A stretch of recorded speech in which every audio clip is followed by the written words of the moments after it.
یہ ڈاکٹر امجد کا جنازہ تھا۔ ڈاکٹر امجد ایڈن ہاؤسنگ اسکیم کا مالک تھا۔ اس کے والد ڈپٹی کمشنر رہے تھے اور یہ آئی جی پنجاب سردار محمد چودھری کا داماد بھی تھا۔ اللہ تعالیٰ نے اس پر دولت کی بارش کی اور یہ اس بارش میں بھیگتا بھیگتا کیچڑ میں جا گرا۔ اس نے سب سے پہلے ایڈن ہاؤسنگ اسکیم کے 13,000 ممبرز کے 10 ارب روپے ہڑپ لیے اور پھر اس نے پاکستان پیپلز پارٹی کے دور میں نظر گوندل کے بھائی ظفر گوندل کے ساتھ مل کر EOBI کی رقم بھی اڑا لی۔ ڈاکٹر امجد نے فرضی پلاٹ دے کر ظفر گوندل سے 2 ارب روپے لیے تھے اور یہ دونوں بعد ازاں یہ رقم آدھی آدھی کر کے نگل گئے۔ متاثرین نے احتجاج شروع کر دیا۔ افتخار محمد چودھری چیف جسٹس تھے۔ سو موٹو ہوا، عدالت میں پیشیاں شروع ہوئیں۔ لاہور کے ایک وکیل کے ذریعے چیف جسٹس اور ملزم کے درمیان رابطہ ہوا اور یہ رابطہ بہت جلد رشتہ داری میں بدل گیا۔ ڈاکٹر امجد کے صاحبزادے مرتضی امجد اور افتخار محمد چودھری کی صاحبزادی افرا افتخار کی شادی ہو گئی اور یوں ایڈن ہاؤسنگ اسکیم اور EOBI کے کیسز کھو کھاتے میں چلے گئے۔ دور بدلا، نیب کے مقدمے شروع ہوئے، پورا خاندان ملک سے بھاگ گیا۔ نیب نے ریڈ وارنٹ جاری کر دیے۔ FIA نے 26 ستمبر 2018 کو مرتضی امجد کو دبئی سے گرفتار کر لیا۔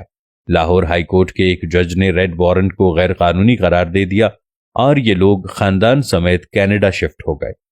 کیسز چلتے رہے اور افتخار محمد چودھری کا اثر و رسوخ ڈاکٹر امجد کو بچاتا رہا۔ فراڈ کی رقم 25 ارب روپے تک پہنچ گئی۔ یہ اس دوران پلی بارگین کے لیے بھی راضی ہو گیا، لیکن یہ 3 ارب روپے دے کر 25 ارب روپے معاف کرانا چاہتا تھا۔ نیب نہیں مانا۔ یہ اس دوران کسی پراسرار بیماری کا شکار ہو گیا۔ پاکستان آیا، علاج شروع ہوا، لیکن طبیعت بگڑتی رہی، یہاں تک کہ دنیا بھر کے ڈاکٹرز، ادویات اور افتخار محمد چودھری کا اثر و رسوخ بھی کام نہ آیا اور ڈاکٹر امجد 23 اگست 2021 کو لاہور میں انتقال کر گیا۔ لواحقین نے اسے خاموشی کے ساتھ دفن کرنے کی کوشش کی، لیکن متاثرین کو خبر ہو گئی اور یہ پلے کارڈز اور پوسٹرز لے کر پہلے اس کے گھر اور پھر جنازے پر پہنچ گئے اور ہماری رقم واپس کرو کے نعرے لگانے لگے۔ پولیس بلائی گئی۔ پولیس جنازے اور احتجاجیوں کے درمیان کھڑی ہو گئی۔ پولیس کی مدد سے جنازہ اٹھایا گیا اور پولیس ہی کی نگرانی میں ڈاکٹر امجد کو دفن کیا گیا۔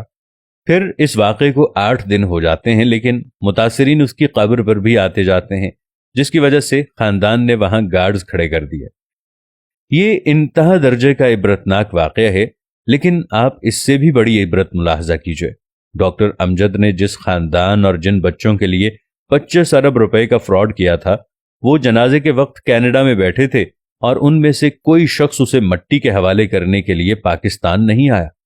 یہ واقعہ دولت کے پیچھے باولے ہوئے بے وقوفوں کے لیے نشان عبرت ہے۔ یہ ثابت کرتا ہے کہ انسان جب ہوس کے کیچڑ میں گرتا ہے تو یہ پھر انسان نہیں رہتا، یہ بدبودار کیچڑ بن جاتا ہے۔ آپ نے کبھی غور کیا دولت آخر ہے کیا؟ یہ صرف کاغذ کے ٹکڑے ہیں، اور یہ کاغذ کے ٹکڑے جل بھی سکتے ہیں، گل بھی سکتے ہیں، پھٹ بھی سکتے ہیں اور کینسل بھی ہو سکتے ہیں۔ یا پھر دولت بینکوں کی سٹیٹمنٹ پر چھپی ہوئی چند فگرز اور ان کے آخر میں بے شمار صفر ہے، اور یہ صفر اور یہ بینک کسی وقت بھی ختم ہو سکتے ہیں۔ یا پھر دولت اللہ کی زمین کے چند ٹکڑے ہیں، اور ان ٹکڑوں کا اصل مالک کون ہے؟ ہمارا رب، اور یہ رب جب چاہے اپنی لیز جس کے نام چاہے شفٹ کر دے۔ اور بس سوال یہ ہے، ہم پھر پرائے مال کے لیے کیوں باولے ہوئے جاتے ہیں؟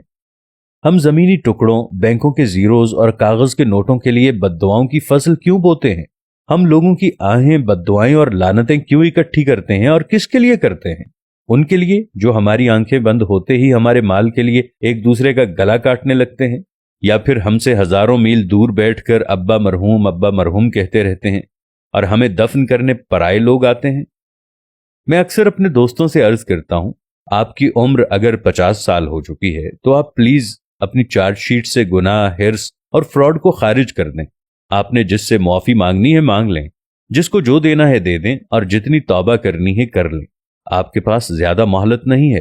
زندگی کی رسی کسی بھی وقت کھینچ لی جائے گی، اور آپ یہ حقیقت جتنی جلدی سمجھ جائیں آپ کے لیے اتنا ہی اچھا ہوگا۔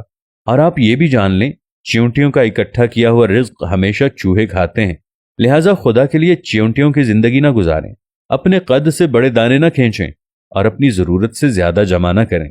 آپ کے ہرس آپ کو جینے نہیں دے گی، اور آپ کا جمع کیا ہوا پلے کارڈ بن کر آپ کے جنازے کے آگے آگے چلتا رہے گا، جبکہ آپ کی ہوس کے بینیفیشری 5-10 ہزار کلومیٹر دور بیٹھ کر اپنے دوستوں کو مائی ڈیڈ پاسڈ اوے کے میسج کرتے رہیں گے اور ان کے دوست او کا جواب دے کر پارٹی میں مصروف ہو جائیں گے۔ چنانچہ رک جائیں، آگے کھائی ہے، اور اس کھائی میں ڈاکٹر امجد جیسے ہزاروں لوگ گرے پڑے ہیں۔